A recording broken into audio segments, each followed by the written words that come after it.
السلام عليكم ورحمة الله وبركاته. إن الله وملائكته يصلون على النبي يا أيها الذين آمنوا صلوا عليه وسلموا تسليما. يقول الله سبحانه وتعالى في سورة مريم: رب السماوات والأرض وما بينهما فاعبده واصطبر لعبادته هل تعلم له سميا. ويقول كذلك الله سبحانه وتعالى في سورة طه: وأمر، يخاطب النبي عليه الصلاة والسلام: وأمر أهلك بالصلاة واصطبر عليها لا نسألك رزقا نحن نرزقك والعاقبة للتقوى. الإخوة، كل من يشاهد الفيديو هذا مع حملتنا المستمرة هي لنستغفر والعودة. كل مبتدئ بالاستغفار. كيف أبتدئ؟ على يدك مسبحة إلكترونية على يدك، تمام. ابدأ الاستغفار. طبعا الاستغفار إذا لزم الإنسان لا تلتزم الاستغفار يا أخي وتظل على الذنوب والمعاصي والنظر إلى المحرمات، أو تستغفر 2000 3000 تتعب وتقول ما مشي نتيجة. لا، عندما تلزم الاستغفار اقبل على الله بنية. الزم الاستغفار بنية صادقة خالصة لوجه الله سبحانه وتعالى. كل من يبحث عن الدنيا ويبحث عن كلما يبحث الإنسان علو في الدنيا، أنصحك لوجه الله سبحانه وتعالى نصيحة: الزم الاستغفار واسمع ما أقول. والله ستأتيك، والله ستأتيك، والله ستأتيك، لأن الله سبحانه وتعالى قال ذلك: ومن أصدق من الله قيلا. على لسان نبيه نوح قال: فقلت استغفروا ربكم إنه كان غفارا. أولا غفران الذنوب. وتجد الأنبياء كلهم عندما تخلف النبي الله سليمان شغلته الأحصنة التي رزقه الله إياه عن العبادة، تأخر.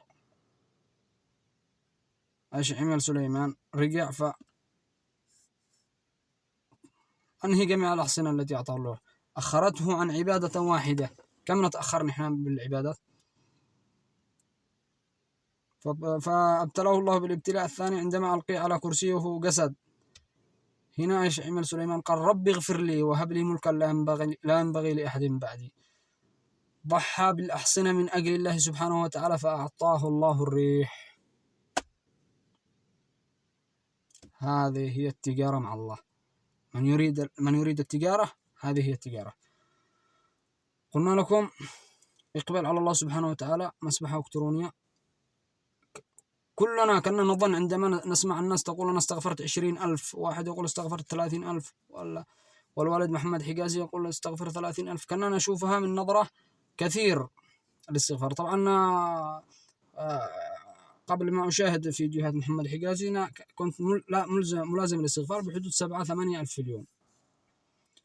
ولكن طبعا عندما بدأت الالتزام بالاستغفار بدأت أتقرب يعني لا إراديا إلى بدأت تسهل الفرائض، بدأت تسهل، بدأت أفكر كيف أختم، كيف أقرأ القرآن بكثرة، كيف بعض الأشياء.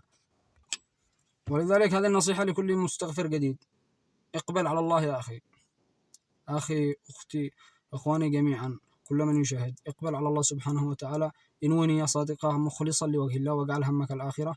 من كانت الدنيا همه جعل الله فقره بين عينيه، ومن كانت الآخرة همه قال الله سبحانه وتعالى كفاه أو أتت إليه الدنيا وهي راغمة. فلذلك إلزام الاستغفار. سبحة إلكترونية على يدك، انوي مخلصا لله سبحانه وتعالى. قم في جوف الليل في الثلث الأخير من الليل، صلي ولو ركعة واحدة لله سبحانه وتعالى وادعي الله سبحانه وتعالى. تمام. ابدأ الاستغفار بأكبر عدد ممكن، وكلما كان الاستغفار أكثر كلما كان ال ال ال يعني تتسهل معك العبادة أسرع، وتبدأ الأمور تتفكفك معك أسرع. والله وبالله وتالله إن كل الضائقة التي يمر به العبد أنها بسبب نفسه ما اقترفت يده. والله لم نرتكب الكبائر، ولكن عرفنا أن احنا كنا في عندما تلزم الاستغفار يوريك الاستغفار سورة البقرة بأنك تعج وأنك تسبح سباحة بين الذنوب، غيبة، نميمة، قذف، سب، شت، نظر إلى ما حرم الله سبحانه وتعالى، تقصير في الصلوات، تقصير في ذكر الله، تقصير. ولذلك يعني الله سبحانه وتعالى عندما أنت تشاهد مقاطع فيديو المستغفر الجديد، الزم الاستغفار والزم صلواتك وأقبل على الله سبحانه وتعالى، واجعل لك وردا من القرآن. وإذا عندك استطاعة أو فراغ حاول تبدأ بسورة البقرة ولا تتوقف. ستهدى يومين 3 أيام ستبدأ الأمور تتغير، تشعر بطمأنينة، براحة، بسعادة. ولكن بعد 3-4 أيام، أسبوع، ستبدأ تقترب الأمور رأسا على عقب. لا تتوقف. هنا أنت أعلنت المعركة مع الشياطين التي كانت تضلك، التي كانت تريد تقودك إلى الهلاك. فأنت الآن أعلنت الحرب عليها. لا تتوقف، واصل. وكلما واجهت صعوبة يمكنك مراسلتنا استفسار أو متابعة فيديوهات عن الاستغفار. هناك القناة، أو تدخل تتابع صفحة الوالد محمد حجازي. هناك كثير من القصص. هذه مرحلة العكوسات، ارتداد الشياطين. عندما تبدأ تستغفر، عندما تبدأ تلزم بسورة البقرة، ماذا تفعل؟ تبدأ تحترق، تبدأ تضيق، تبدأ تسبب لك مشاكل في البيت، أرق، أحلام مزعجة، تبدأ تفتعل لك المشاكل، يعني مشاكل كثيرة. ولكن أنت صر والتزم، من أجل تفتعل لك الشياطين المشاكل من أجل التوقف. لا تتوقف. إلزم الاستغفار وصلواتك وورد من القرآن الكريم وأذكار الصباح والمساء.